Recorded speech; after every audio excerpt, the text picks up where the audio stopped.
Again, good afternoon. My name is Danae O'Brinson, and I'm delighted to join you as a Fulbright Program Academic Exchange Specialist at the United States Department of State's Bureau of Educational and Cultural Affairs. I'm also both a proud graduate of Spelman College and formerly an administrator there, where I led alumni affairs for more than a decade. In recognition of the Fulbright HBCU Institutional Leaders Initiative, in celebration of the Fulbright Program's 75th anniversary in 2021, and on behalf of the U.S. Department of State's Bureau of Educational and Cultural Affairs, welcome. We are thrilled to host this afternoon's Fulbright HBCU Symposium. Before I go into more detail regarding today's symposium, I want to thank you for your attention and encourage your participation for the next 2 hours. I will start with a few brief remarks about the Fulbright Program. The Fulbright Program is the flagship international academic exchange program sponsored by the U.S. government. It has fostered mutual understanding between U.S. citizens and the citizens of other countries for 75 years. The Fulbright program is funded through the generosity of U.S. citizens. The United States Congress provides an annual appropriation to the U.S. Department of State's Bureau of Educational and Cultural Affairs, or ECA, which sponsors the program. Partner governments, public sector and private organizations, and others also support Fulbright. And academic institutions, including HBCUs, and other colleges and universities in the United States and around the world provide invaluable support for the program. Excuse me, just one moment.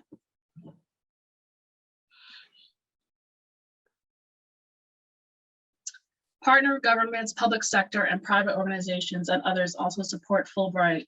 And academic institutions, including HBCUs and other colleges and universities in the United States and around the world, provide invaluable support for the program by encouraging their students and faculty to apply for Fulbright opportunities. Several nonprofit organizations administer components of the Fulbright program on behalf of ACA, including the Institute for International Education, or IIE, and World Learning. And we thank IIE for organizing this symposium today. Since 1946, over 400,000 Fulbrighters of all backgrounds from the United States and over 160 other countries worldwide have been recipients of the Fulbright grants. Fulbright has an impressive alumni network, and we are pleased to be joined by our Fulbright alumni today, including our speaker, Dr. Ruth Simmons. 2021 marks the 75th anniversary of the Fulbright program. Throughout this year, we're celebrating Fulbright across the globe with activities and events like this one. We've launched a website to serve as a digital hub for the anniversary, Fulbright75.org. We invite you to visit the website to watch our anniversary video, check out the calendar of events, and find stories about Fulbright alumni who have made an impact. Included are noted alumni Dr. John Hope Franklin, Dr. Maya Angelou, Rita Dove, and Dr. Ruth Simmons. A hallmark of the Fulbright program has been its longstanding, robust commitment to diversity and inclusion. During this 75th anniversary year, we have intensified our focus on diversity and inclusion as key to demonstrate the program's legacy and impact. And this heightened D&I focus will continue and expand long after 2021 ends. At the 12th annual HBCU Foreign Policy Conference hosted by the State Department this past February, Vice President Kamala Harris, a Howard University graduate, as we all know, stated, "I, like you, know that when we attend an HBCU, we learn not only that we have the capacity to be great, but that we have the responsibility to live up to that potential, to lead with purpose, to make a difference in our nation and in our world. And that's why we need the brightest minds to forge new partnerships. In short, we need you. We need HBCU scholars."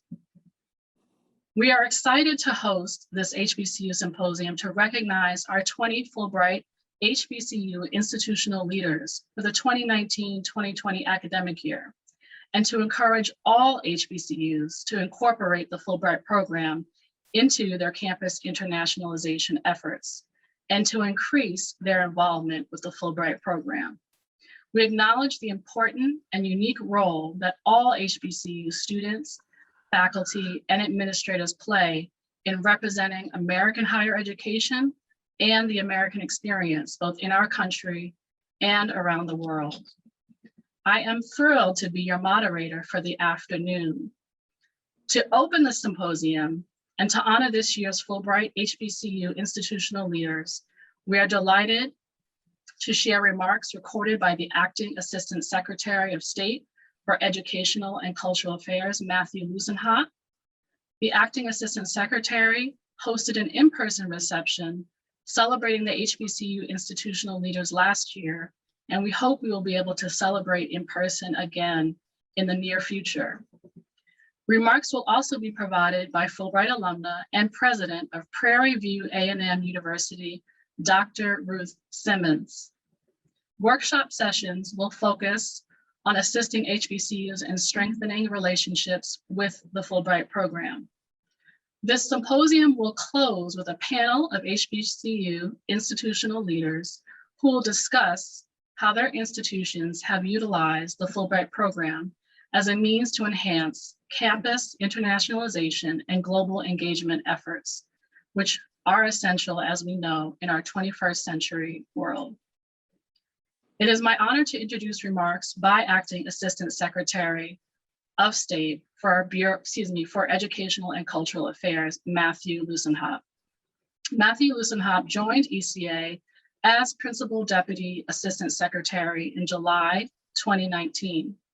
He is a career member of the Senior Foreign Service, class of Minister Counselor, and has served his country as a Foreign Service officer since 1990. He previously served as Deputy Chief of Mission at the U.S. Embassy in Belgium and the U.S. Embassy in Morocco. Mr. Lussenhop has served in the field of public diplomacy and strategic communications in numerous diplomatic posts overseas, including Afghanistan, Saudi Arabia, Bulgaria, and the Philippines. In Washington, D.C., Mr. Lussenhop has served in the State Department's Bureau of Near East and North African Affairs, and as Director of Public Diplomacy at the Foreign Service Institute. Here are Acting Assistant Secretary Lussenhop's remarks.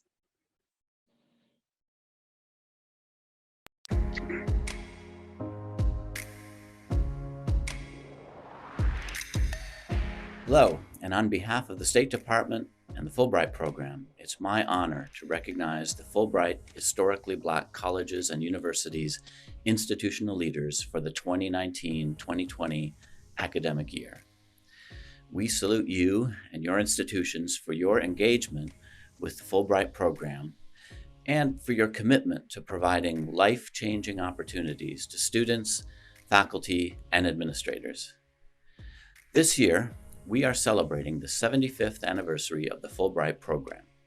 Since 1946, Fulbright has provided exchange opportunities to over 400,000 diverse and talented students, scholars, teachers, and professionals. The Bureau of Educational and Cultural Affairs established the Fulbright HBCU Institutional Leaders designation to recognize, commend, and further strengthen the partnership between the Fulbright program and HBCUs. This initiative is part of the U.S. State Department's long-standing commitment to build diversity and inclusion within Fulbright and within all of our exchange programs. At the State Department-sponsored HBCU Foreign Policy Conference in February of 2021, Vice President Harris addressed HBCU students and encouraged them to join in our diplomatic efforts, calling them the future of foreign policy.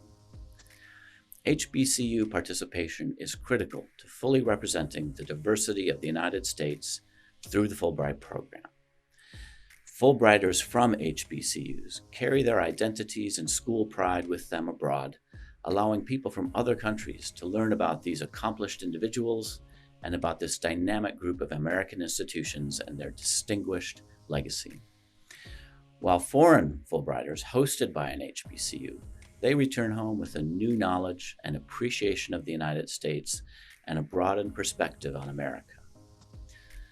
We commend the HBCU presidents, chancellors, provosts, and deans who recognize Fulbright's impact and have worked to create a campus culture that celebrates Fulbright and international exchanges.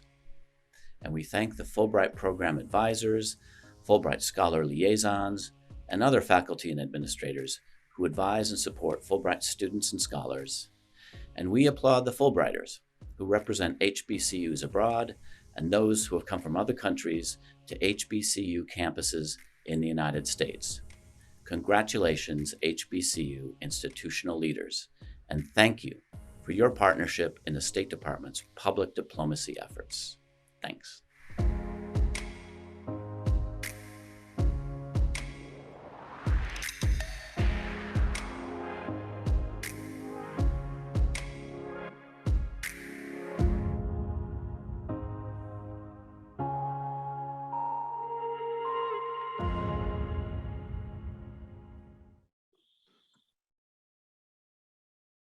Thank you to Acting Assistant Secretary of State, Lucen Hopp, for his remarks.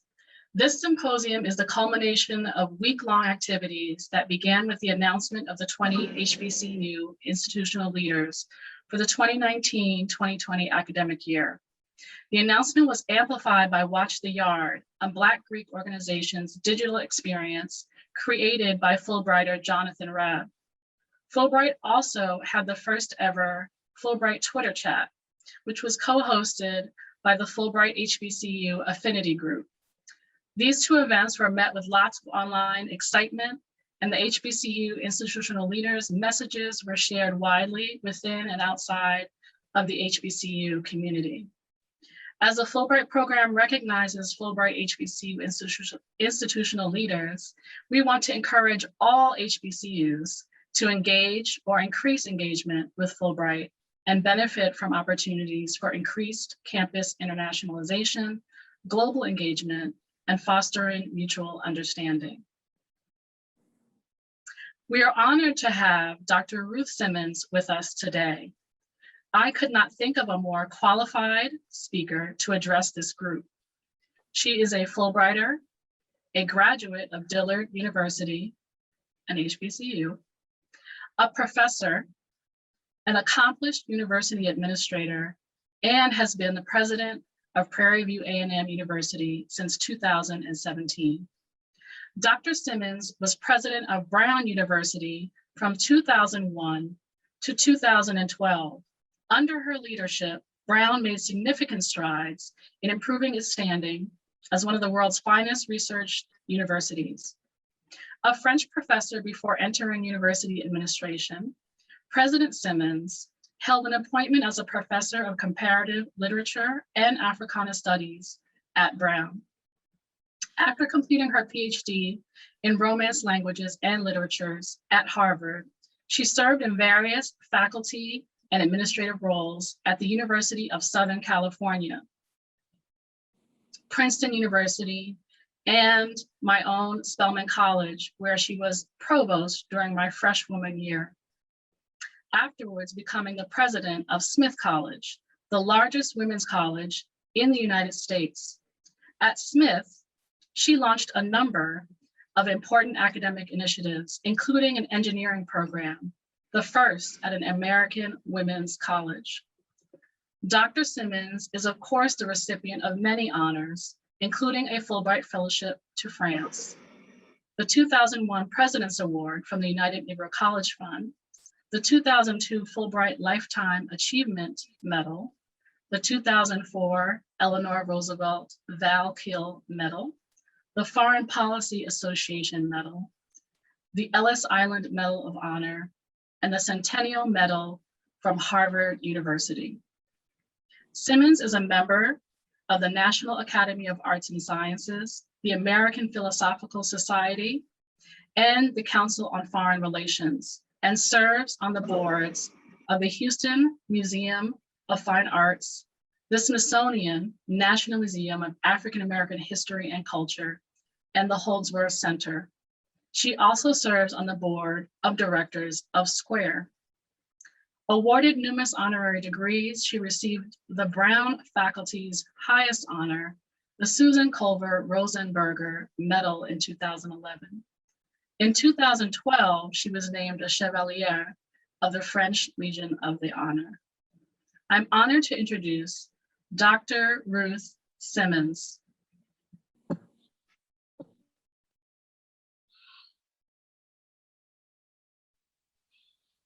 Thank you so much, and I'm so pleased to be with you.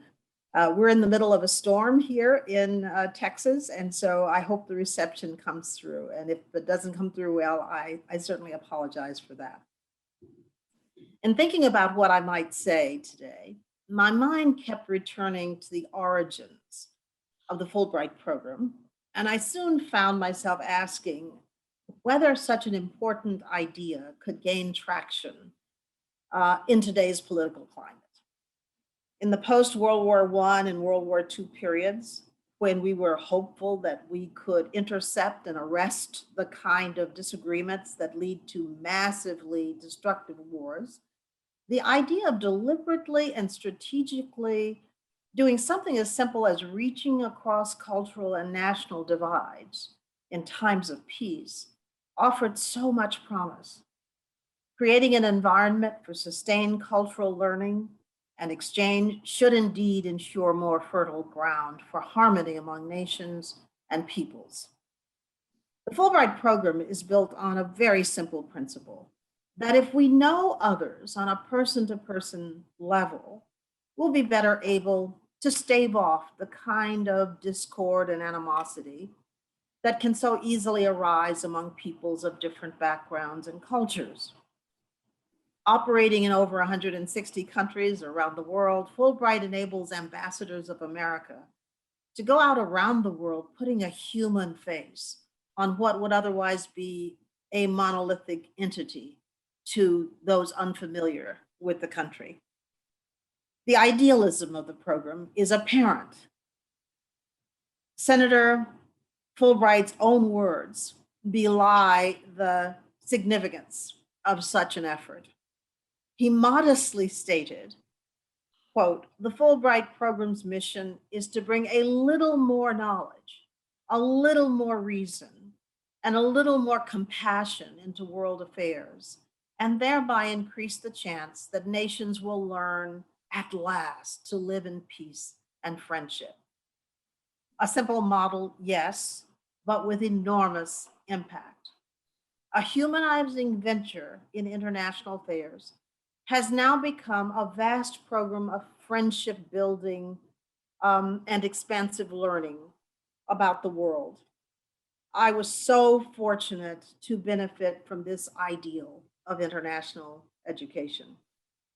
After studying French at the undergraduate level, I was fortunate to win a Fulbright to France. Studying at the University of Lyon became the centerpiece of and the vehicle for the shaping of my views on how I could relate to and contribute, not just to my small community, but to others across the world. To begin to shape those thoughts at the age of 21 was daunting, but the journey to the recognition that this was to be a priority in my life was in itself an extraordinary opportunity for increasing my self-knowledge and confidence about who I was. To be in the presence of difference is to understand oneself better. That recognition came through my experience with the trenchant segregation that I experienced in my early years of life. The daughter of sharecroppers in East Texas, I grew up separated from others who were different by mandate of Jim Crow. Our schools, churches, communities, and commerce were legally separated. Prohibited from interacting with different races, I was left to imagine what the world was truly like. But I sensed early on that forced separation of people was not only impractical and immoral, but contrary to any rational advancement of humanity. With no contact with whites until I was a teenager, I felt far behind in understanding what the world truly offered. The study of languages was the beginning of my efforts to broaden my understanding of the world. Beginning with Spanish and travel to Mexico to study Spanish and live with a Mexican family, I formed the opinion by the time of my sophomore year in college that through this experience, I was being freed from the shame and the shackles of ignorance, intercultural ignorance. Throughout my college years, I remained committed to the study of different languages and cultures, an act of defiance, truly, in the face of society's insistence that I stay with my own kind. Upon completing my undergraduate studies and receiving the Fulbright Fellowship, I was ready for complete immersion in another culture. Studying for a year in France allowed me not only to learn meaningfully about France, its history, people, and cultures, but also to extract from that experience a way to understand myself and my own country. Understanding the many ways in which one could see and experience life and other people helped me to embrace a variety of perspectives and to test my own against that of others. To dwell comfortably in the midst of difference is an empowering feeling. My self confidence continued to grow as I measured my own openness to others against what I experienced in France, a country that had welcomed African Americans when they could not feel accepted in their own country. Living and studying in France as a Fulbrighter powered my further study and is one of the primary reasons that I've been able to lead a wide variety of constituents. So let me give you a few highlights of how that occurred. As a consequence of my Fulbright experience, I actively sought out opportunities to deepen my knowledge of international affairs, and this included serving as an interpreter for the US State Department when I returned from France. Escorting foreign French-speaking dignitaries enabled me to see my own country through their eyes, through their questions, and to understand better how to represent and add insights about American history and cultures. So I was interpreting on two levels. One, strictly from a language perspective, but the other was to help people understand what was actually going on in the country. During that period, I also had a chance to work in the embassies in France and New Delhi, further enriching my knowledge of international issues. My sojourn as a graduate student at Harvard led to a period during which I didn't travel extensively, but while at Harvard, I deliberately sought opportunities to learn from international students and faculty there. Once a Fulbrighter, one is conditioned to keep exploring the world of difference, no matter the venue. The understanding of and respect for difference at a profound and authentic level changes one's life and orientation. While very much of my own culture and proud of that, I learned to be a part of many cultures and to be an interpreter of my own. I learned about African and Caribbean culture and studied Francophone, African, and Caribbean literature. Disaggregating French culture and peoples helped me to see better the ways in which different traditions within the same country could inform and enrich the overall culture while pursuing a common national aim. When I began my academic career, the Academy was immature in its understanding of diversity. The Fulbright experience helped me facilitate the development of a more equitable campus experience in which groups are recognized for the value they bring to the learning experience. I became an advocate for diversity and internationalism, and through my efforts, I advanced to high-level administration. In becoming an administrator, I was able to advocate for policies to enable international exchange and learning. I advised students seeking international fellowships and became chair of the New England region Rhodes Selection Committee. In doing that, I advocated for diversity within fellowship selection, for I knew the value that international study had for me and for students like me. And I remain persuaded that our fellowships should reflect the diversity of our country. Eventually, I was able to advance to a presidency where I could make determinations about the strategic importance of international study. My Fulbright experience gave me the credibility to initiate programs and to present cogent arguments for why the international experience was a vital and much needed element of a well-rounded education. And as you heard, my advocacy earned me an appointment as a Chevalier of the French Legion of Honor. At no time in my long career has my commitment and interest in international education lessened. In fact, it's grown. Quite the contrary. I've always seen international education as a close cousin of diversity and inclusion in our country. They are two sides of the same coin, requiring the same commitment to reaching across difference and forming common purpose with others. These two facets of education have fueled my commitment to education. And I know I would not have been able to be a force for change in education without the motivation of my Fulbright experience. I remain ever grateful for having been a Fulbrighter.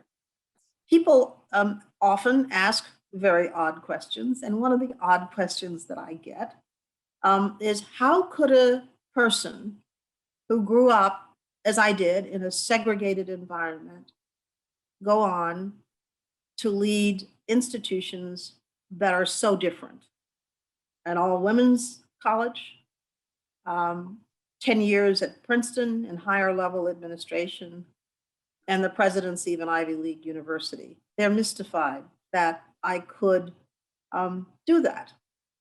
But what they understand, not as well as they should, is that this experience of difference helps one to be indifferent to difference, if I may say it that way, which means that I see every student as a valuable person, every individual as a valuable person. And Fulbright taught me that from my experience. And that means that it doesn't matter whom I'm leading at the time, I feel comfortable in any setting. Fulbright gave me that. And so I say to my students at Prairie View, you simply must have the experience of international education, because it is a gift that keeps on giving for the rest of your life. And it will make you feel comfortable anywhere you are. Thank you so much for inviting me today. Congratulations to all of the institutions that have been cited. And I wish you a very successful conference. Thank you.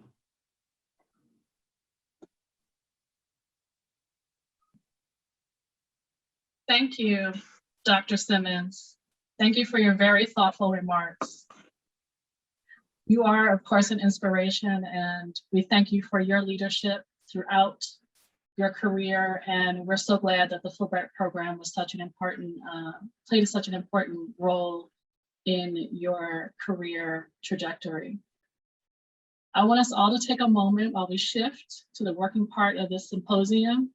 We will focus now on sharing the range of Fulbright programs that are available to your institutions.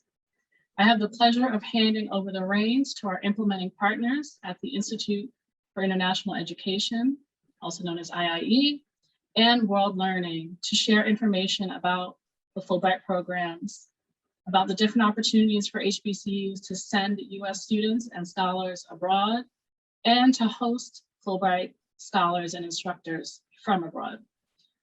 You are in the most capable of hands, and I will now hand it over to Laura Siri at IIE. Wonderful. Daneo, thank you so much. And thank you to everyone for joining the call.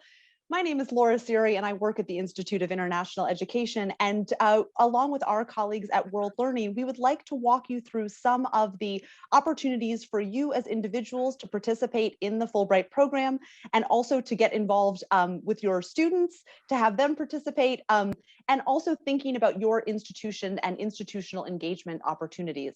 So for those of you who might be a little newer to the Fulbright world, we offer over 8,000 awards annually. And Fulbright, as a binational exchange program, sends both US students and scholars abroad and brings foreign students and scholars to the US. So this is a large and robust and dynamic program with lots of varying opportunities for students as young as their senior year in college, all the way up through Professor Emeritus. So lots of opportunities to participate in the Fulbright program. You'll hear today about some of the individual opportunities as well as institutional engagement opportunities. And we hope that you will take advantage of this for yourselves and for your institution to join the network of over 400,000 alumni that have participated in the program, both outbound and inbound throughout the program's 75 years. So lots of opportunities to take advantage of the program. And so we want to do a very quick high-level overview about those opportunities for you. We will be trying to field as many questions as we can in the chat box. So bear with us. If you do have a question, please feel free to type it in there. I will try and ask some of them live, but our presenters will be jumping into the chat box to answer any questions that you have after they are done presenting. And so with that, I'd like to turn it over to my colleague, Athena Foulé, to speak a little bit about the Fulbright Scholar Program. Thank you very much, Laura. Can everybody hear and see me okay? We can, thank you. Great, fantastic. So my name is Athena Foulé. I am the Outreach and Recruitment Manager for the U.S. Scholar Program. Today, I just want to take a moment to say how amazing Dr. Simmons' remarks were and how privileged we really are to have such a wonderful range of partners and collaborators when it comes to doing the very important mission and value-driven work that the Fulbright program has been doing over these last 75 years. So I can't thank you enough for taking the time to, one, celebrate the successes that your institutions have had thus far with the program, and two, to really commit to re-engaging with these opportunities and building upon those successes to ensure another at least 75 years more of success with Fulbright at HBCU institutions. So thank you. And so as Laura was talking about earlier, the Fulbright constellation is a very large one with over 8,000 awards granted annually. We're going to sort of cut out little pieces of this pie and bite-sized installments so that it can help sort of contextualize what additional opportunities are available to you. And again, to stress this idea that I like to say there's a Fulbright for everyone somewhere in the world. So it's just a matter of finding the one that works for you and the timing and of where you are in your career and what you'd like to actually accomplish in this project. So specifically for the Scholar Program, this slide is going to talk about opportunities for US faculty, administrators, and professionals to go abroad as a Fulbright Scholar. So there are 4 types of ways to do that. And can everybody see the screen all right? I'm getting some of my screen blocked. Thank you. That's working out better.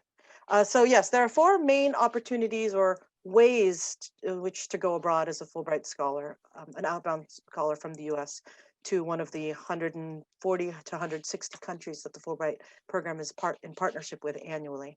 So we have the Scholar Awards, which are probably the awards that you're most familiar with as a scholar. There are traditional semester or full year teaching or research opportunities. We have postdoctoral awards, which are specifically for those who are seeking postdoc experiences for up to a year. We have distinguished scholar awards, and those are for our more senior scholars who are a minimum of at least 13 years and of substantial accomplishments in academia in their field. And we have the International Education Administrator Awards, which are 2-week study tours to about 7 countries that would really allow you to explore higher ed in those regions, as well as build partnerships and relationships with peer institutions in those countries. We have flexible opportunities in about 63 countries in all world areas that would, so if that semester or year-long grant opportunity is not quite feasible for you, we have these flexible opportunities that would allow you to travel to a country for the duration of 2 to 3 years for 1-month periods at a time to be able to do work that you're intending to do on a Fulbright. We have global and regional awards. The majority of the Fulbright program really is a binational kind of relationship. It's a student or a scholar going to one country to do their work for that period of time. The global program would actually allow you to visit multiple world regions to research or teach or do what you're intending to conduct on your Fulbright grant, which really in many ways sort of encapsulates the spirit of the Fulbright program in addressing issues that transcend specific national and country boundaries. So annually, I mentioned overall in this larger Fulbright family, we send and receive approximately 8,000 Fulbrighters a year. For the scholar piece, the US scholar piece that we're talking about now, this slice that we're referring to, we send about 900 US scholars overseas, and there are about 400 different ways to do so. So we'll have, let's say one particular country, Canada, will receive upwards of 30 to 40 individual Fulbright scholars, but there's probably about 20 ways in which you can go to Canada to do so. So all of that is spelled out annually through a catalog of awards that we work with our partners to develop every year. The scholar program in particular is in about 135 to 140 countries annually. So the difference with 145 to 160 is that some countries are really prioritizing particular programs for capacity building. So some countries might be more inclined to invest in student opportunities or more focused on sending their scholars and students to the United States. But again, for this piece of the pie that I'm specifically engaging with you on is for US scholars to go abroad. We have 140 countries that are interested in hosting you in the 22-23 academic cycle.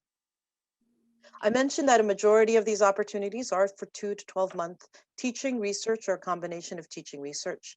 And I'll close out by definitely sharing our contact information. Feel free to reach out at any time to outreach@iie.org. I'll also drop my personal email in the chat so that you can have access to that.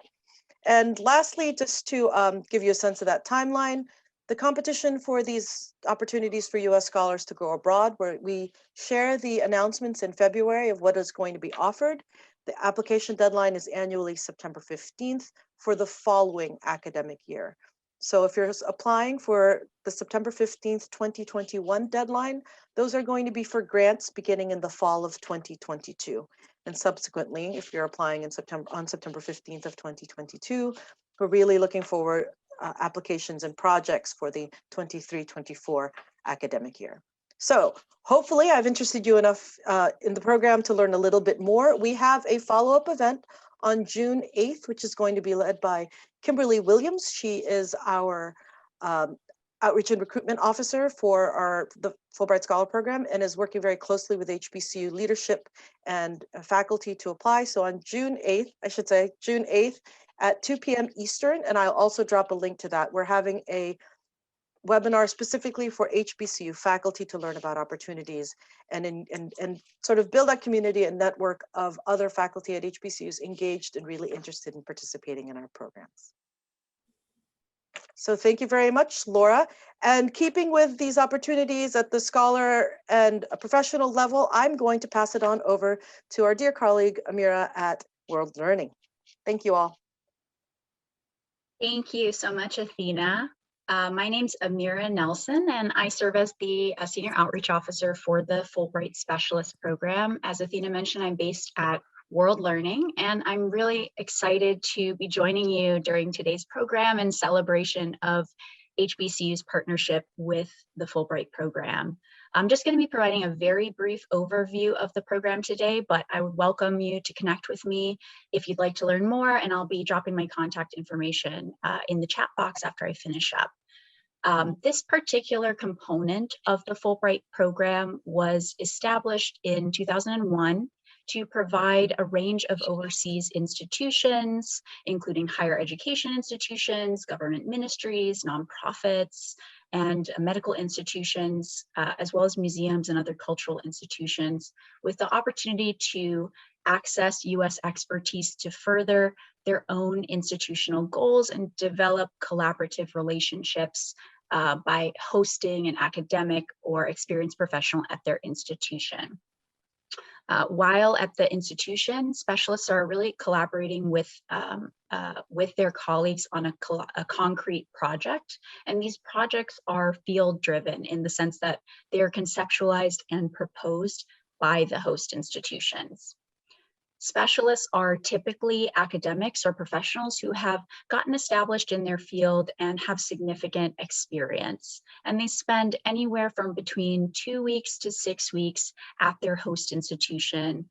While they're really focusing on conducting education, training, or capacity building activities as requested by the host, such as leading workshops, contributing to strategic planning, or conducting needs assessments. The program is open to 24 eligible disciplines. So within those, there is a really wide range of activities and projects that are represented. And there's over 150 eligible countries and areas where specialists can travel. I can go to the next slide, Laura.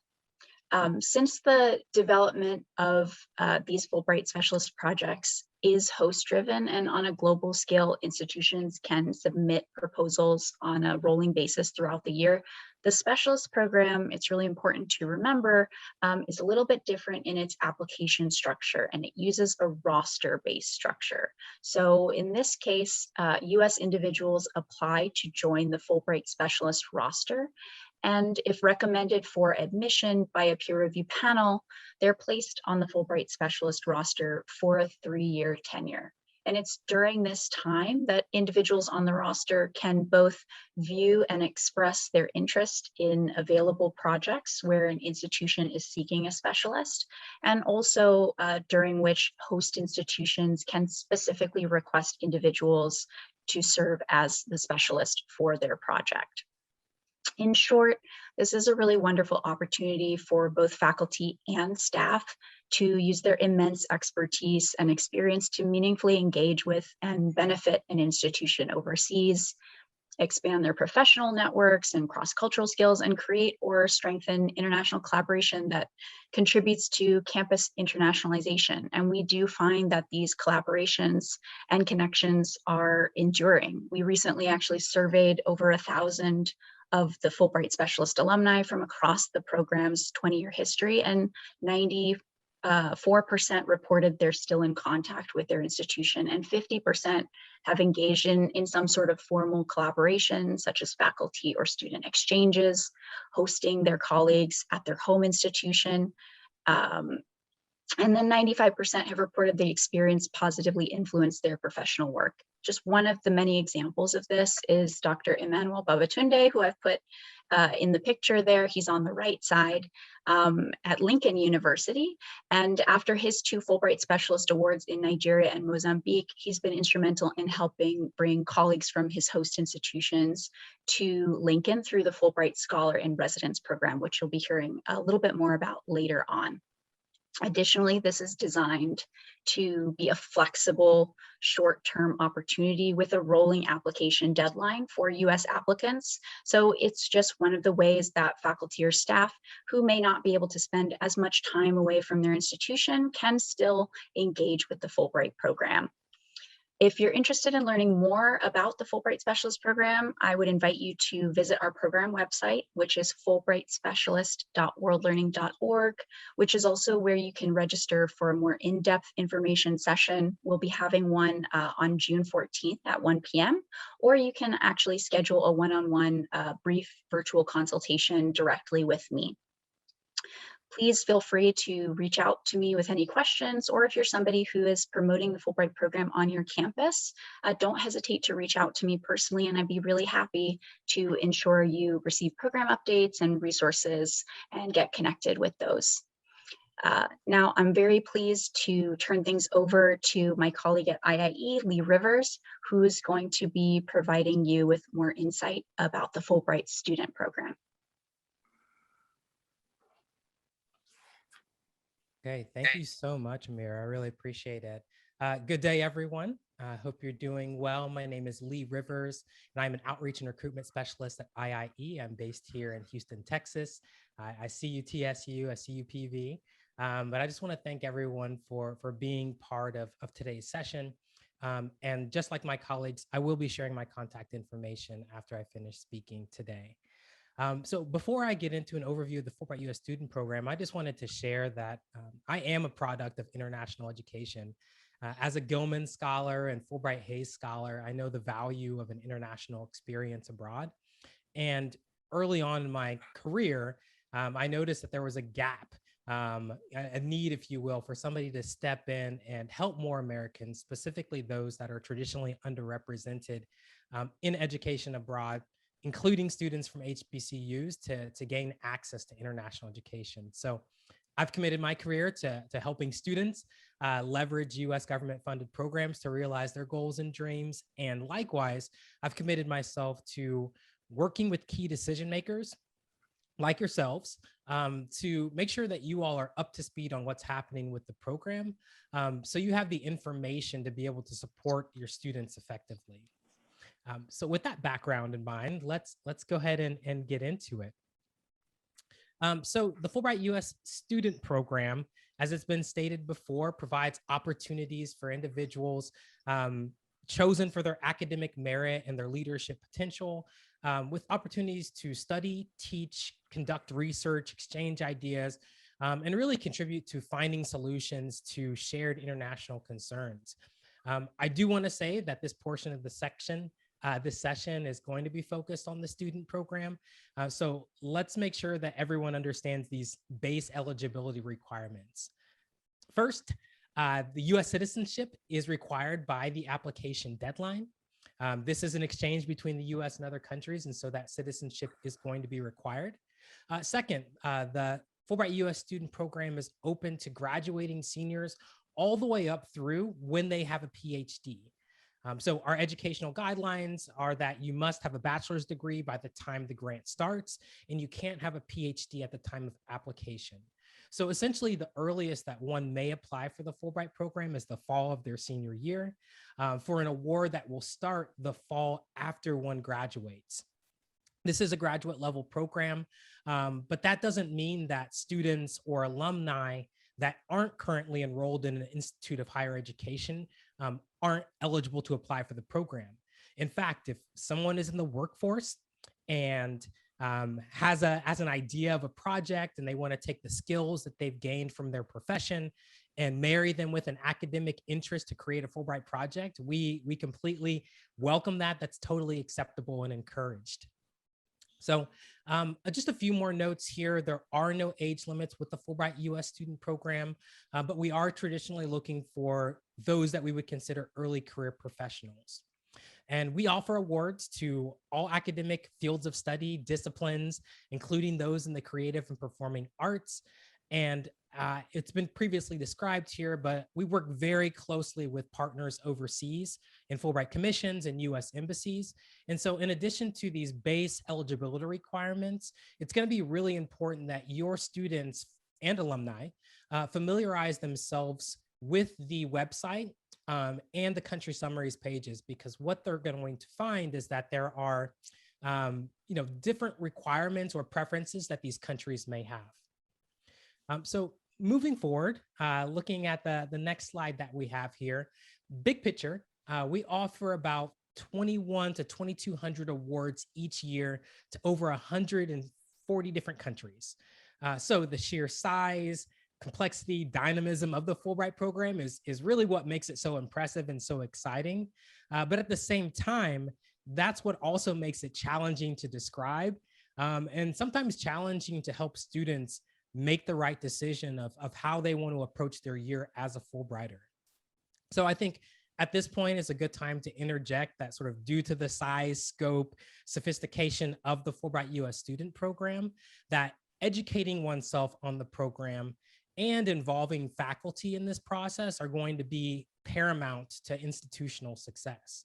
And in fact, I think of an example from Florida A&M University, FAMU, who's taken sort of this building momentum towards cultivating Fulbright culture to heart. And the way that they've gone about it, doing it is the recently appointed Fulbright program advisor.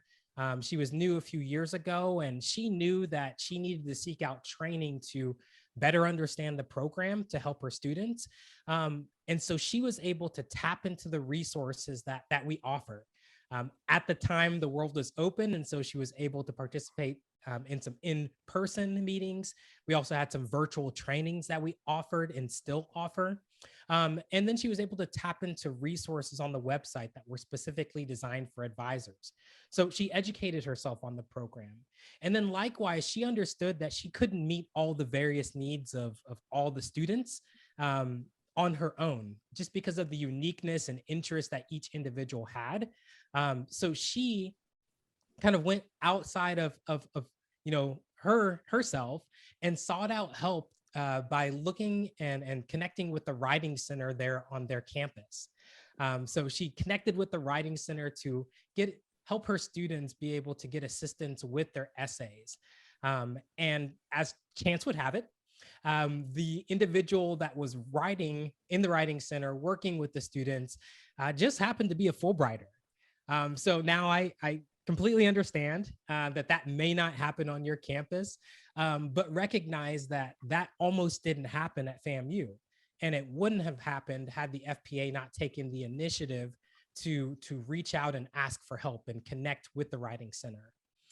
So fast forward, what they've been able to do at FAMU is, the FPA and the writing instructor have partnered and become a team working together. They've established a campus committee, so they have knowledge and allies across their campus. And then both of them were also able to recently attend what we call a Fulbright Program Advisor Development Initiative, where we provide advisors with a lot of resources, sort of an abundance of resources to be more effective advisors. So just some best practices that you can take from that are build allies and relationships across your campus. Understand that it truly does take a village to raise Fulbrighters, if you will, and support Fulbrighters in the process. Use the resources that are available to you, on your campus, and that we have it here at IIE. We can give you contact information or give you names of past Fulbrighters. That information can easily be found that may be on your campus. Utilizing those resources is very effective. And this is also going to be sort of a shameless plug for what we call our National Screening Committee meetings that take place in November and December. This is another way that you can get faculty involved in learning more about the program and playing an active role in helping select semifinalists for the program. So I know that Jackson State University, as well as FAMU, have done a great job of utilizing that as a resource to build that community on campus that in turn supports students.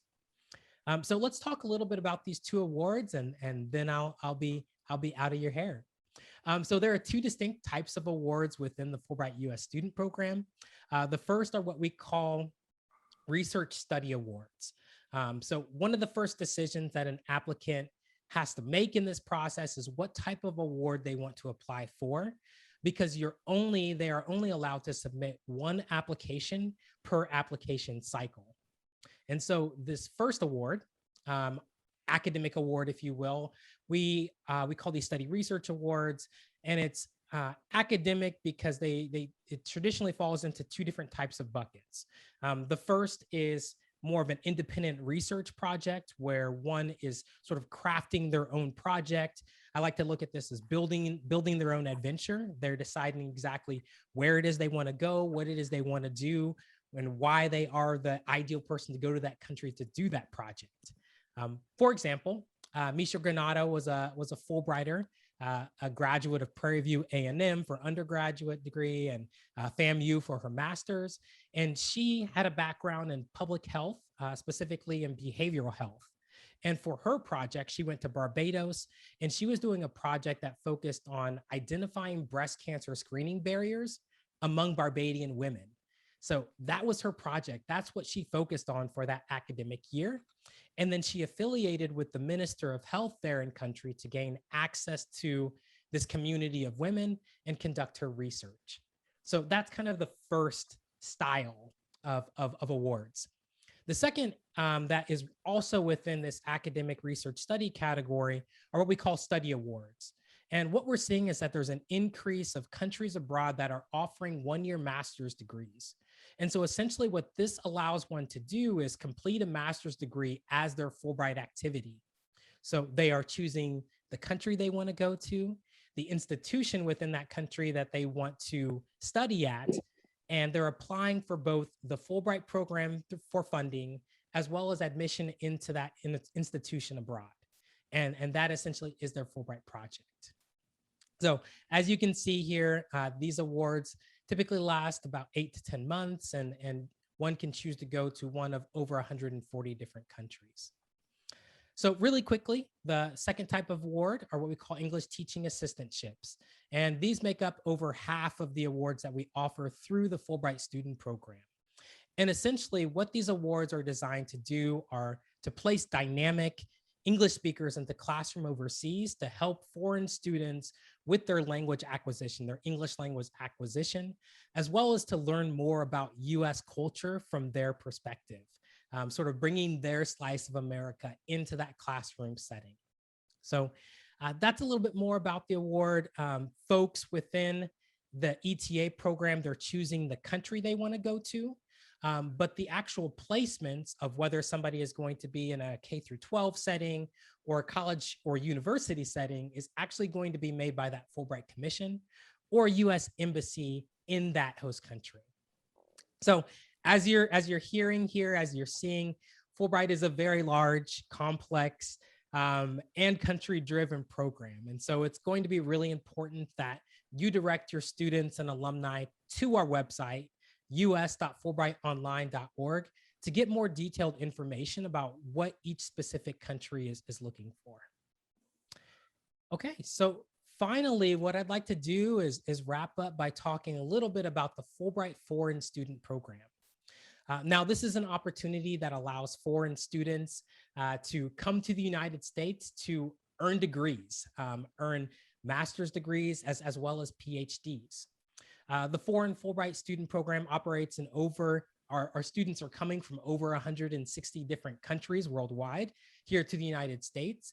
And we have approximately 4,000 foreign students receiving Fulbrights each year.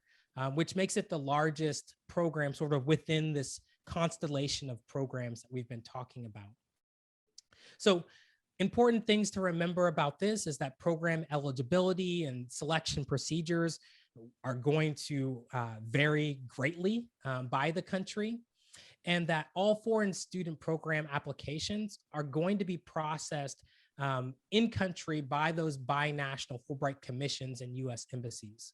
Therefore, foreign students must apply through their Fulbright Commission or the US Embassy in their home country. So all that said, as you can see, once again, Fulbright is a very robust program and that there are a lot of options for your students. So I hope this has been helpful in helping you understand a little bit more about the student side of the Fulbright program. And as I said before, I will throw my contact information in the chat if you guys have any follow-up questions. Thank you so much, and I'll turn it back over to my colleagues. Wonderful. Thank you to Athena and Amira and Lee for introducing us to some of the opportunities for mostly American students and scholars to go overseas, but also a little bit about the opportunity to host foreign students at your institution. So if your institution does have a graduate degree program or programs, and you're interested in potentially hosting some foreign Fulbrighters to those graduate programs, you can get in touch with us by emailing placement@iie.org. And I promise we will send out all of these contact information after the webinar this afternoon. So Amira and Athena and Lee will be available in the chat to answer any follow-up questions that you may have, as well as provide contact information to continue to get in touch with us regarding individual activities. But I want to shift our focus a little bit now to introduce you to some opportunities for your institution to engage with the Fulbright program, primarily the foreign aspects of the program. So with that, I am going to turn it over to my colleague, Sarah Kaiser, to speak a little bit about institutional engagement opportunities. Awesome. Thank you so much, Laura. And as all my colleagues have said, I am thrilled to be here today. These topics are very near and dear to my heart, as well as this audience. Looking in the chat, I see so many familiar names that I've engaged with over the years. So glad to have you here, and we hope to continue to get you plugged into other opportunities. So what we're going to shift our focus to now is to discuss institutional engagement and what we mean by that. And it's effectively you as your own institutions having a strategy for internationalizing your campus, ideally with this goal of promoting mutual understanding, as we heard from our primary speaker today. For those opportunities, in Fulbright, we actually have 3 distinct programs that you can actually utilize and apply to directly that are institutionally driven. It allows you to build these connections on campus, as well as connect with the larger community in your area to hone in on these opportunities and really build this network amongst your students, your faculty, administrators, as well as these visiting scholars or students. If we go to the next slide, it should be perfect. The Outreach Lecturing Fund, which was the first Fulbright program I ever worked on, it's very near and dear to my heart. And in this program, at any given point in the United States, as Athena said, we will have about 900 visiting scholars currently in the US researching, and in some cases teaching. These scholars are around the United States, most often in large R1 institutions. And what this program allows is for other institutions to request to bring them to their campus to give culturally based or discipline-based lectures. They might even lecture on their actual Fulbright experience. And as you see in the bullet points, they effectively serve as a speakers bureau for anything that you could possibly consider bringing to your campus into the classroom or the wider campus community. This program has always been very much at the heart of seeking institutions like HBCUs, and I've been very grateful to work with many of you across the years. As you can see in the photo, this is a photo that I actually had the pleasure coming up from the Houston office to actually go to Prairie View A&M and take this photo and actually hear Dr. Gautami's lectures at Prairie View about the country of Nepal, as well as his lectures on agriculture within that community, as well as his research and development. So again, it's a very tangible way for your institutions to really take what is of interest to you all, find a scholar that really fits the bill, and then apply through Fulbright to actually get the funding to bring those scholars to come to your campus. If anyone has questions, you're more than welcome to reach out to me. Around, I believe, October 1st, the directory will go live with the new set of scholars that you can apply for.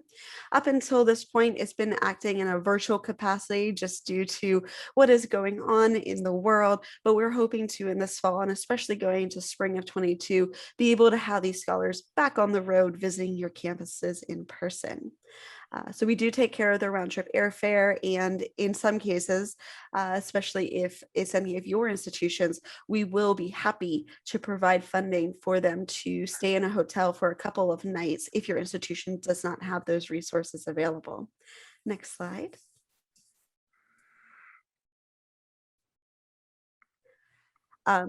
Because this is such an easy opportunity that your institutions can apply for, I really wanted to break down the process really quickly.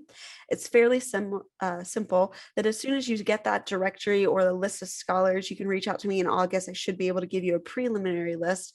You can identify the scholar. You can look up who their faculty associate is. The only thing that we cannot provide to you is the scholar's email addresses due to privacy concerns. But once you identify a scholar that really matches what you're looking for, you can reach out out to them directly, confirm the date, time, the topics that you'd want them to teach or lecture on, and then you can get their letters of approval saying that they're interested, upload it to the system, and actually submit a very, very simple application. After that, we do ask that you apply at least a month before the grant date so we can approve it and fund their travel. We do pay the scholar after the travel is completed, just to ensure that it goes through without a hitch. And so we'll follow up just to get that confirmation it took place. But it's a relatively simple 1, 2, 3 process. And again, I'm happy to advise any of you with any questions that you might have. Next slide. The next topic that I want to talk about is a little bit more robust than the Outreach Lecturing Fund. This is a program that, again, you as institutions can apply to bring a scholar that you name, so a scholar of your own choosing, or you can work with us to request recruitment of a scholar to come to your campus and teach either at the undergraduate or graduate level. They can work with curriculum development, they can do guest lectureship, help you develop partnerships between your institution and their home institution and country, but they can effectively come in for a semester or a full academic year to teach to your campus, to your students, and really help with those curriculum development, internationalizing the campus, any of those components, and really help you take any of your goals to the next stage. This has been a very fruitful opportunity, and many HBCUs have really taken advantage of utilizing this to really grow their programs. In some cases, you might start a new course altogether, or you might just build on a course you've already been teaching and just bringing in that international component. Right now, as you can see, May 15th of 2021 has already passed for our interest survey, but I 100% offer to any of you all, if you are interested after this meeting, please feel free, and I'll put the link in the chat. You can complete that. I will reach out to you. I'd be more than happy to set up an advising session with any of you if you are interested for the 2022 to 2023 cycle, which is what we're recruiting for. The final deadline will actually be October 15th of this year, but I would love to get you involved. The photo seen on this slide, and actually the host of this particular SIR scholar is in this session today, so it's great to see you here. But this Turkish scholar actually went to Tennessee State University, and what I found really empowering about how Tennessee State utilized the scholar is they really did build on the capacity to have the scholar impact over 8 courses. They weren't teaching all 8 courses themselves, but they made guest appearances in 8 courses, but they also really got deeply invested into the campus community through curriculum reviews, helping with advisory board meeting, going to cultural activities in the nearby surrounding city and the rest of the state. And then they also actually helped plan an exchange program to Columbia that later on that scholar actually got to go down to Columbia and continue to build on those networks. So what's really empowering about these opportunities is the connections don't just end the minute that scholar leaves your campus, but what we really hope to see is that you really build on these networks and associations with these scholars and just continue to see those relationships flourish in the years to come. In terms of, you can go to the next slide, thank you. In terms of program benefits, as I mentioned earlier, you as the host institution can gain new knowledge, maybe pilot new courses or programs. I see that as a huge area of interest, as well as gain that new perspective from scholars. You allow your students and faculty to learn about new world regions and countries that maybe you don't have partnerships with. It also impacts that scholar for their career and for them to return back to their home countries with this added knowledge and teaching exposure for them to return back to their classrooms. As I mentioned, with those outcomes and impacts, the other impacts that we tend to see is really just that impact in that local community. And what I want to highlight here is Dr. Oleano Sano was a Haitian scholar, actually was not Xavier University's primary scholar. The scholar that they had fell through, and what we were able to do was to identify and recruit a scholar, and they were thrilled with who they received, even in that kind of last moment. But we were able to really come together, find another scholar that was who they were looking for. And with this scholar, they really engaged the scholar in the local community. They got him to other HBCUs, small liberal arts. They really invested in him in these cultural opportunities within New Orleans, and really gave that scholar not only exposure to their institution, but to the community in the wider New Orleans area. So any of these scholars, they're very robust. They're able to speak to a multitude of levels. And I really, again, could only encourage you to consider this program. I think there's one more slide, if I'm not mistaken. No, there's not. I was mistaken. But I will put my contact details in the chat for you all. I really hoped that you will be interested in both the Outreach Lecturing Fund and Scholar in Residence programs. And with that, I will pass the microphone over to my colleague, Derek Cook, who will talk about our last institutionally driven program. Hello, everyone. So I'll talk very briefly about the Fulbright Foreign Language Teaching Assistant Program, more commonly known as the FLTA program, to ensure that if you're not already making use of this program, you know what it is and you can add it to your toolkit for any broader campus internationalization efforts that you may have underway. So in brief, what the FLTA program is a program that supports languages at universities and colleges in the United States through bringing early career educators from around the world to the United States.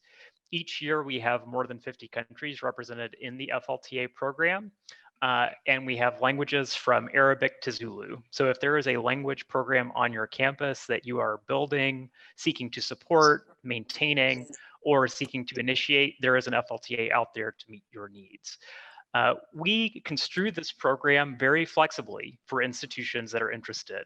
We want institutions to use this program in a way that best meets their needs. So what that means in practice is that FLTAs can undertake a variety of activities on your campus. In many cases, they may teach a 101, 102 sequence on a campus in their language. For more established languages on a campus, they may act in more of a supporting role, running language tables, supporting extracurricular activities, providing your students with that direct contact with a native speaker that will bolster their interest in the language, but also support their competency in the language and support the development of conversational abilities with a native speaker. We bring the FLTAs to the United States on a J-1 visa, meaning that they can engage for up to 20 hours per week of work. In addition to that, as part of the program, they engage in coursework as students directly, which means not only are they adding their international perspective through their language teaching work, but they're adding their perspective in the classes they're taking as students themselves, alongside the students on your campuses in those courses they're participating in. We have a history of strong partnership with HBCUs on this program, many of which have used this program very successfully. We've had many HBCUs use this program to start language programs, to offer languages that they may not otherwise be able to offer were it not for the support of the FLTA on their campus.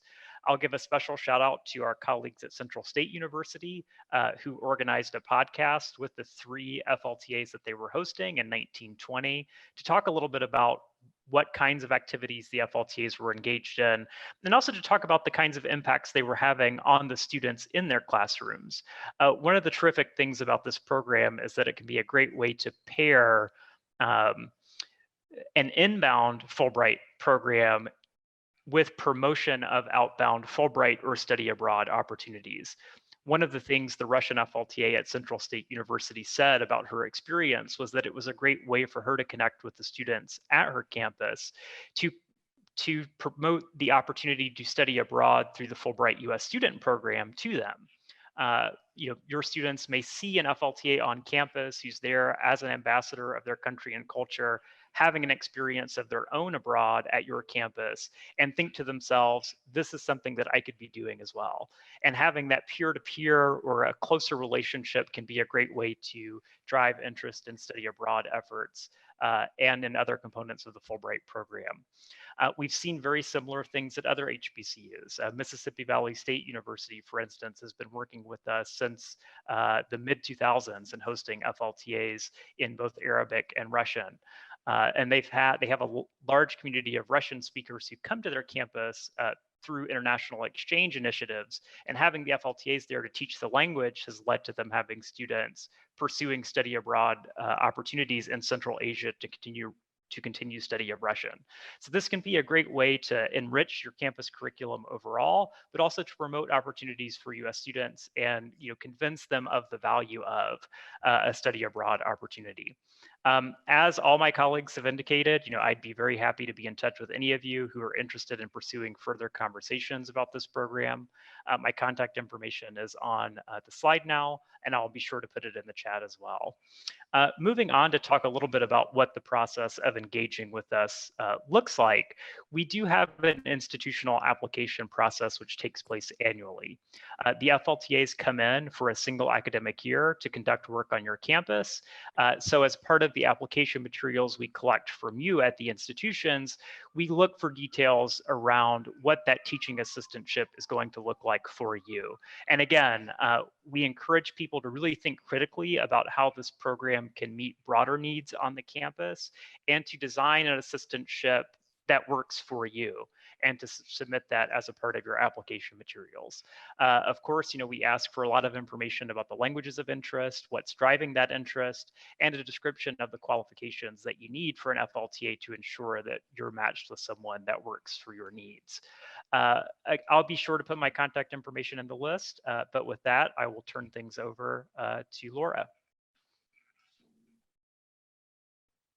Wonderful. Thank you so much to Derek and Sarah for joining the conversation. So as you can see, there are lots of opportunities to be engaged with Fulbright. And we hope that this has been a helpful overview of some of the programs within this constellation of Fulbright. I'm going to steal that from Athena. But we also know that it can be a little bit overwhelming given the breadth and depth of the opportunities. And so we want to spend the last part of our time together today hearing from campus representatives who have been working with the various aspects of the Fulbright program at their institutions. As Athena and Amira and Lee have been doing in the chat box, Sarah and Derek will also be available via the chat box to help answer questions, but I am going to go ahead and turn things over back to Dineo to let us hear a little bit from the campus perspective about how you begin to engage with Fulbright and have an institutional Fulbright culture being built or strengthened at your institution. So Dineo, back to you. Thank you so much, Laura. I want to make sure everyone can hear me okay. We can, thank you. Wonderful. Thank you, Laura, and thank you to IIE and World Learning for sharing all of that important information. As we come to the last session of the symposium, I have the distinct pleasure of introducing our panel of discussants representing two of our Fulbright HBCU institutional leaders, Dr. Leah Criquet of Morehouse College and Dr. Dafina Blacksher-Jabati, representing Lincoln University of Pennsylvania. Welcome, Dr. Criquet and Dr. Jabati. As you join us and put on your cameras and turn on our mics, I'd like to ask Dr. Criquet to start us off by introducing yourself and sharing the many roles that you play at Morehouse College. Well, hello, thank you for inviting me to this session. My name is Leah Criquet, and I'm professor of English and director of the honors program at Morehouse College. My involvement with Fulbright is as an FPA, and I'll share more as we go along. Thank you, Dr. Criquet. And Dr. Jabati, would you please introduce yourself? Sure. Hello, everyone. I'm Dafina Jabati, as she mentioned, from Lincoln University, which is in Pennsylvania. And here I serve in the role as director of the Office of International Programs. And then related to Fulbright, I serve as a Fulbright program advisor as well as a scholar liaison. Thank you both for introducing yourselves, and thank you for being here this afternoon. And I'll just mention that Fulbright FPA is short for Fulbright Program Advisor. We have a lot of acronyms, so it's always good to be clear on what they are. As Fulbright Program Advisors and Scholar Liaisons at Morehouse College and Lincoln University, respectively, I wanted to get your insight on a number of topics. So I'll begin by asking some questions, and then at the end, we'll make sure to save some time for Q&A from the audience. We also ask that you in the audience share your responses to these questions in the Zoom chat. That way we can all learn from each other as we have this discussion. So I will begin by asking, please share broadly about the high level summary of internationalization culture at your institution. Dr. Criquet? Okay. Well, Morehouse has a long tradition of internationalization, long before I came, 17 years ago. So I'm just a torchbearer standing on the shoulders of many who have gone into foreign service, have at Fulbrights. We just had a professor who retired, who was a 5-time Fulbrighter. But right now, I'm working closely with our Office of International Education, and I co-chair a committee on fellowships and awards. So that works very synergistically with Fulbright. But I might say, in addition, we've had formal efforts to internationalize our campus that date as far back as 2008, when we did a quality enhancement plan for our reaccreditation. And that one was on internationalization. Now, of course, we fulfilled that goal and have moved on now. Our QEP is in writing. But that was one formal effort that I began working at the college, to learn more about how one institutionalizes internationalization. However, I want to just say, prior to that time, a great deal of activity in global affairs had been ongoing. Excellent, thank you for sharing. And I want to coin a phrase that you shared, torchbearer, because Lincoln University also has a long history of engaging with Fulbright, and my tenure began in 2019. So I'm really carrying the torch of my predecessors, not just the director of this office, but also other faculty and colleagues at Lincoln have really engaged with a wide breadth of programs. And I think that it's really interesting to hear that some of them cover the programs that were described earlier during this session. So we have FLTAs that come to Lincoln that teach Japanese, Arabic, French, and Spanish. And then we have had scholars in residence in recent years from Mozambique and Nigeria. And then we currently have a scholar in Jamaica who had managed to go and conduct her Fulbright despite COVID. So we were so thrilled to be able to connect and hear about her experience as she's serving as a scholar. And then we've had different faculty who are serving as Fulbright specialists throughout in previous times of their careers. And in recent times, just this past year, I've really stepped up the effort to increase outreach and develop a pipeline for the US student program. So it's something that we want to see grow in future years. And then something that Lincoln has engaged with, but was before my time, is hosting orientation for Fulbright student program here on campus. So as scholars come from around the world, before they go to their host US institution, they spend 1 or 2 weeks at Lincoln conducting their orientation, preparing for adapting to the US. So that's many different ways that Lincoln has been involved with Fulbright, and Fulbright has helped Lincoln really implement our mission and our internationalization goals. Thank you. I think you answered sort of question number 2 is about how the Fulbright program has enriched your campus internationalization efforts. And I think a lot of that you all have answered, but would you like to add to that, Dr. Jabate or Dr. Criquet? Well, I will add to that, yes. We have had very active participation in the student exchange programs. And our student alumni are very eager once they complete the Fulbright to assist us. And so annually, our alumni offer recruitment sessions and how-to sessions on our campus, and we do enjoy that. And prior to us really getting engaged with those regular annual sessions, we benefited from 2 or 3 Fulbright Alumni Association programs that came to our campus. And that was very good as well. And we've not had as many scholars in residence, and that's something we wish to grow. Our greatest participation has been with the student exchange.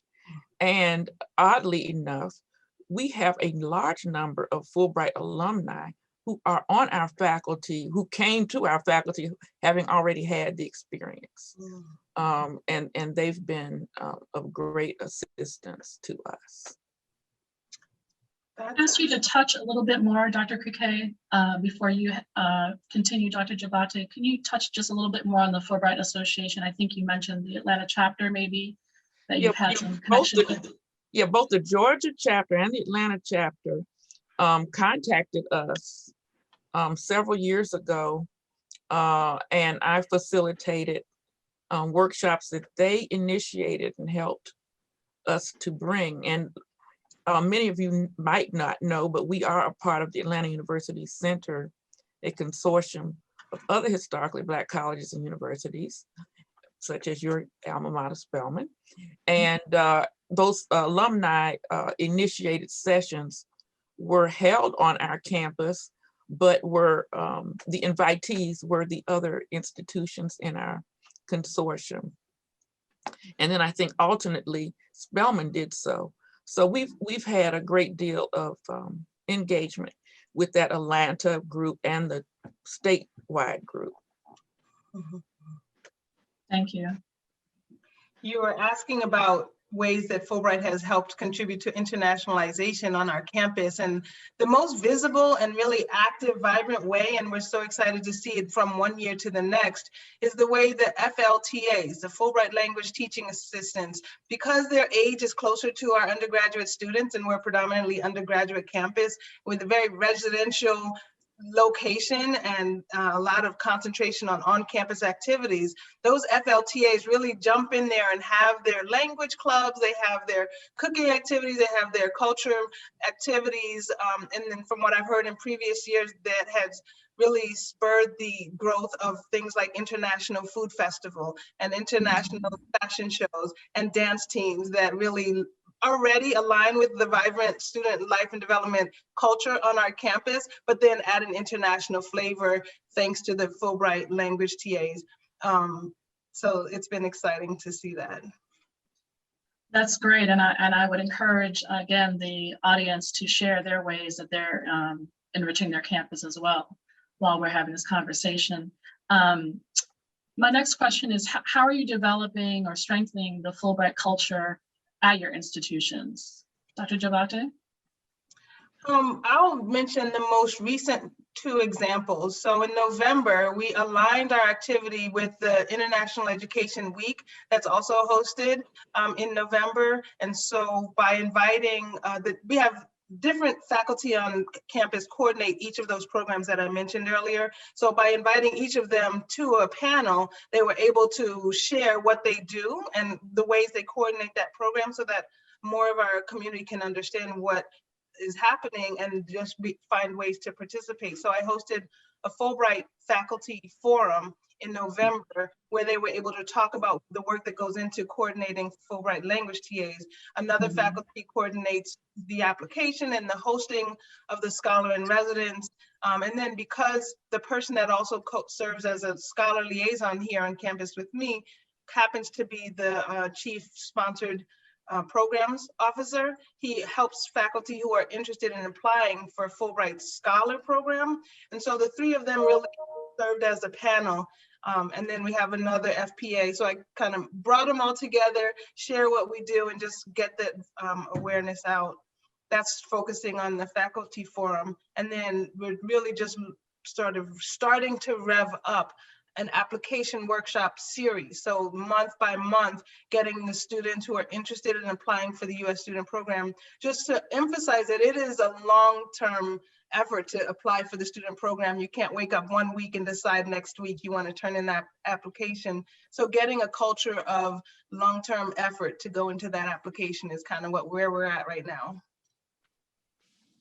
Thank you. What about the Fulbright culture at Morehouse, Dr. Kuke? I want to echo that preparation point.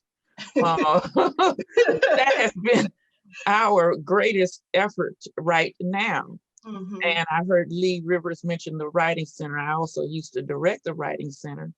And a lot of our alumni still serve as tutors, particularly online. And so we've matched our efforts in getting the Writing Center to assist applicants. But in general, let me just go back over. We are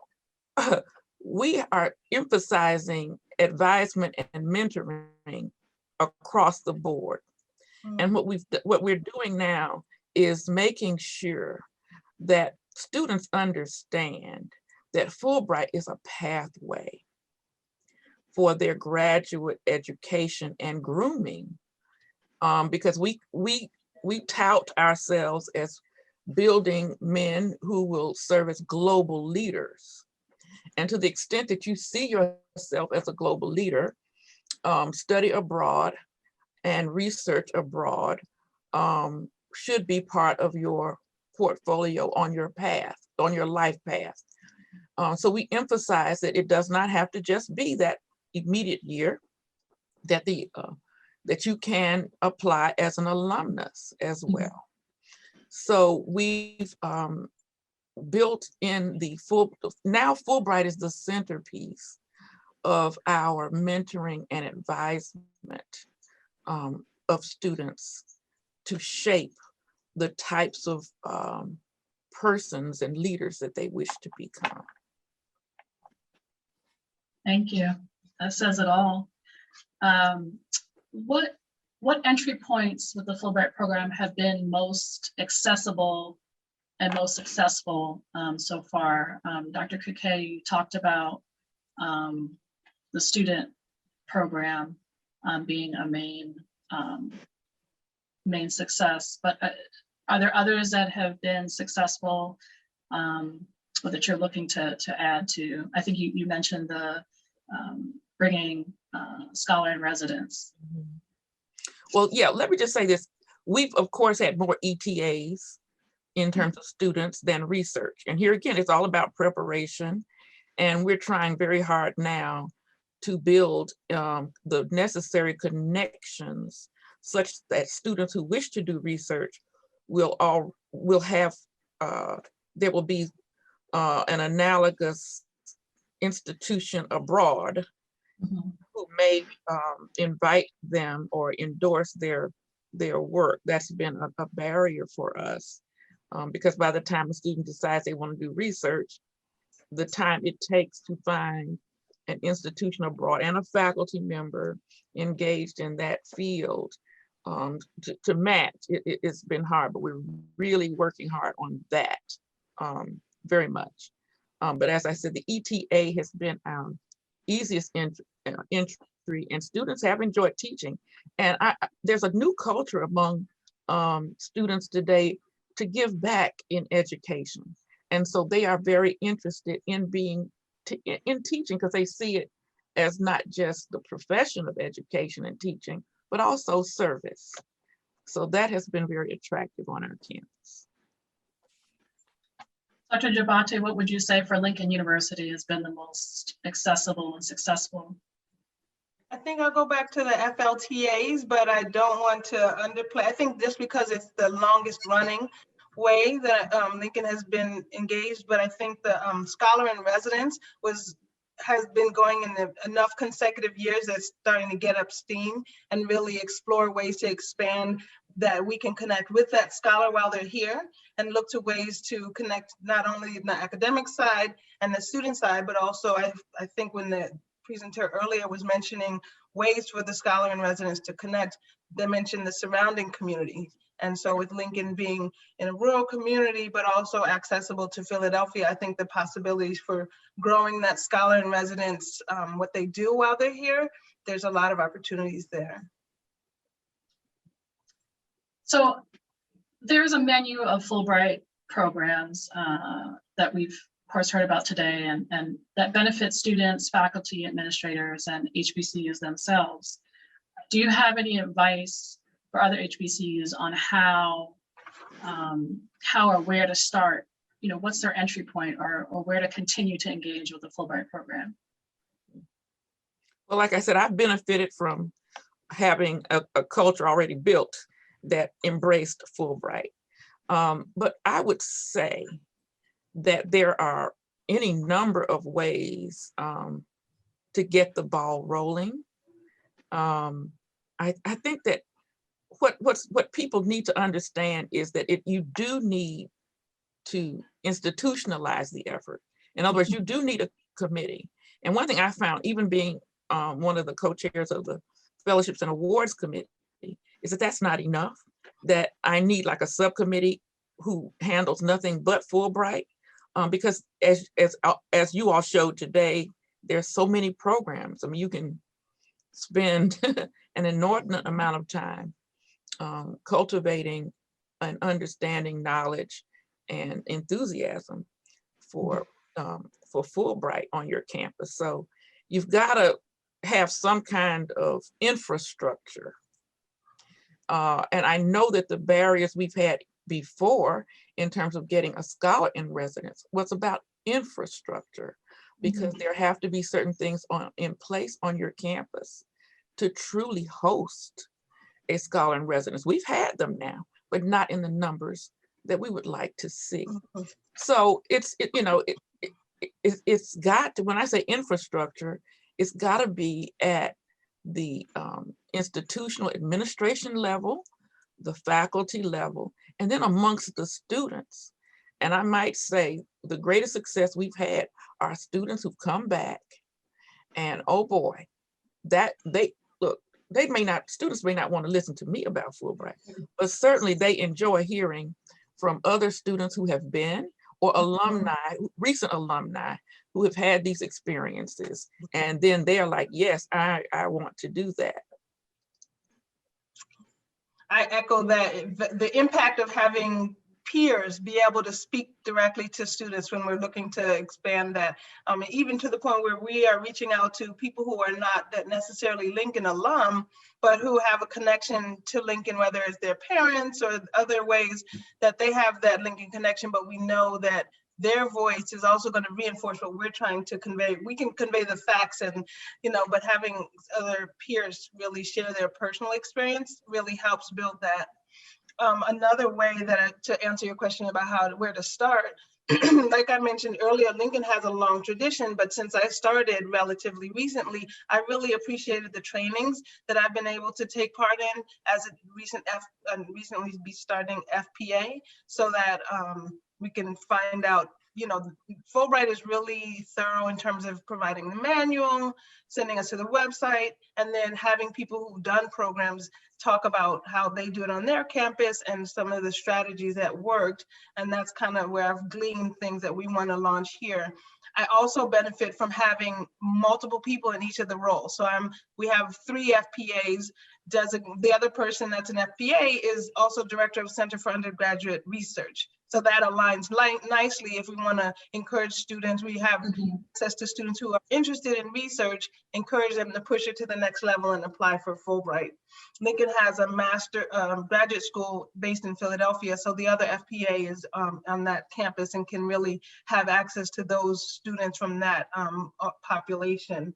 And then, like I mentioned, there's also another scholar liaison. So there's a lot of opportunity to launch Fulbright programs, but it also helps when you expand your bench and really have a strong team. Thank you. These are all just so helpful to hear from your experience on campus. I am going to ask Laura if there are any questions in the chat or Q&A for our panelists. Thank you so much. We've had some good back and forth about people's own experiences and things that are happening at their institutions. And we also have just posted in the chat box the link to find if your institution does have a Fulbright program advisor and or a scholar liaison. And if you're on this call, we think connecting with those people would be a great next step. So I want to encourage folks, if they do have questions for our panelists, to go ahead and type those into the chat box, and we can ask those live before we wrap up today.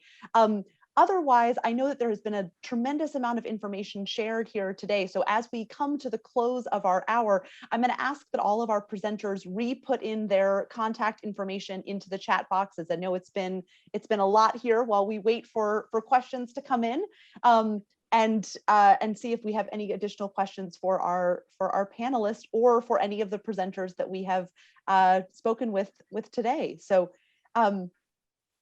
Daneo, at this point, it does not look like we have any questions that are coming in for our panelists, other than some thank yous for them sharing their experience and the way that they are cultivating a Fulbright culture at their institution. Excellent. I want to add, if it's possible. Yes. I really appreciated the way that because our office encourages and coordinates study abroad, and we have our own sort of whatever hurdles or challenges in terms of expanding that, it's really exciting to offer Fulbright as an alternative for students who didn't manage to get study abroad into their tenure while they were undergraduate students, but still have that craving for travel, whether it was they couldn't afford it or whether they had to meet certain academic requirements.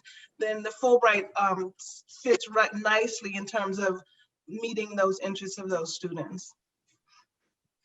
That is wonderful. And Daneo, if you don't mind if I jump in, we do have a question that came in the chat box. We have on the call today a board member of the Fulbright Association, which is the official alumni group, and we do hope that you are taking advantage and connecting with those alums as well. And also the head of the Diversity and Inclusion Task Force for the Fulbright Association, asking the panelists about the role that Fulbright alumni can play in outreach specifically to HBCUs. So if either of our panelists have any sort of ways in which they have utilized their own alumni, and then I am happy to speak a little bit from the program side about the ways in which we can use and utilize alumni to help spread the word with HBCUs. Well, as I said earlier, we benefited from the Georgia Association and the Atlanta chapter coming to our campus, several times, and we hosted sessions that they initiated. So that was great. And right now, and this has been a tradition for several years now, our Fulbright student alumni offer a panel every spring to encourage students to apply. So I would just continue with that, making sure that in those cities and states that you stay involved with the various campuses, and see where there are needs. But certainly we did benefit from that engagement. And one way that Lincoln has benefited from an alumni is really directly. So earlier photographs showed a Fulbright specialist from Lincoln with the Fulbright Scholar in Residence. Dr. Babatunde had invited a scholar. Dr. Babatunde is also credited for encouraging the Fulbright Scholar who's in Jamaica now. So he really directly worked with her to get her application polished and really meeting the needs for being offered the award. So that alumni connection was really strong, and we appreciate it. I think what I'm planning is to really use alumni to sort of review and give another eye to student applications to make sure that it's not only meets what we're familiar with as FPAs, but having that Fulbright experience, I think, is sort of the added special sauce to really help polish to make sure when they submit, it's as strong as possible. Absolutely. Thank you both so much for sharing that. I do want to also indicate that we know that success breeds success, right? And so as our panelists have talked about, the most powerful thing you can do for your students or faculty is show them a student or faculty who has won the award from your institution. But someone has to win first, right? And so I also want to emphasize that we both on the student and the scholar program have what we call alumni ambassador programs that are recent recipients who have come back to the United States, who are trained to speak about the program, and who are happy to come and do campus presentations virtually or in person. We do certainly have HBCU alums in those cohorts. The other thing, as our questioner was indicating, is that the Fulbright Association is an incredible resource for HBCUs and all institutions in building the Fulbright culture at an institution. So you may not have a lot of faculty or students who have yet participated in the program, but reaching out to the local Fulbright Association chapter to invite them to come and serve on panels, to mentor applicants, can be a great way to utilize that Fulbright network to make sure that your students and faculty are utilizing those Fulbright connections even before they have been awarded a grant themselves.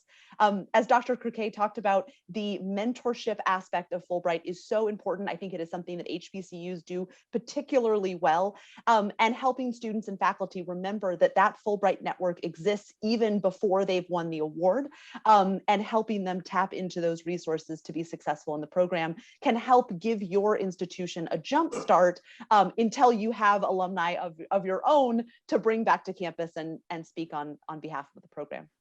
So we will put a link to the Fulbright Association in the chat, as well as to the Alumni Ambassador program, so you can get a sampling of who might be available to come and speak to your students and faculty to help jumpstart those efforts. And so with that, Dineo, I think we are done with the Q&A, and we can move on. Yes. Thank you, Laura, and thank you so much to Dr. Criquet and Dr. Jabate for taking the time out of your schedules, and also to share so much and be a resource of your experiences on campus. And thank you for being leaders on campus to represent Fulbright and increase our numbers, increase our experiences for our students, our faculty, our administrators. As we come to a close, I want to ask everyone to remember that there will be further opportunities specifically for our HBCUs to engage with the Fulbright program and learn more, particularly about the Fulbright U.S. Scholar Program on June 8th. And that was posted in the chat earlier by Athena Foulé. And you will also receive follow-up emails with all of this information and a YouTube link of the recording as well. Also remember to visit Fulbright75.org to view the calendar of upcoming 75th anniversary events. We hope that all who've attended, those who are just getting acquainted with the Fulbright program, to those who are HBCU institutional leaders, that you have gained useful information today. And I see in the chat that it looks like we have done that. So we're glad to hear that. So we hope it's equipping you to better engage and benefit from the Fulbright suite of offerings that can help your institution meet its goals. We at the Fulbright program are committed to supporting historically Black colleges and universities. We know how valuable a diverse community of Fulbright students and scholars is to the success of the Fulbright program and to mutual understanding in American and international communities. I would like to share our thanks to each and every one of you for all the work that you do, seen and unseen. I worked on an HBCU campus, I know, to ensure your campus communities have the opportunity to benefit from the Fulbright program. As we close out today's symposium, we want to say thank you for your attention and have a wonderful evening.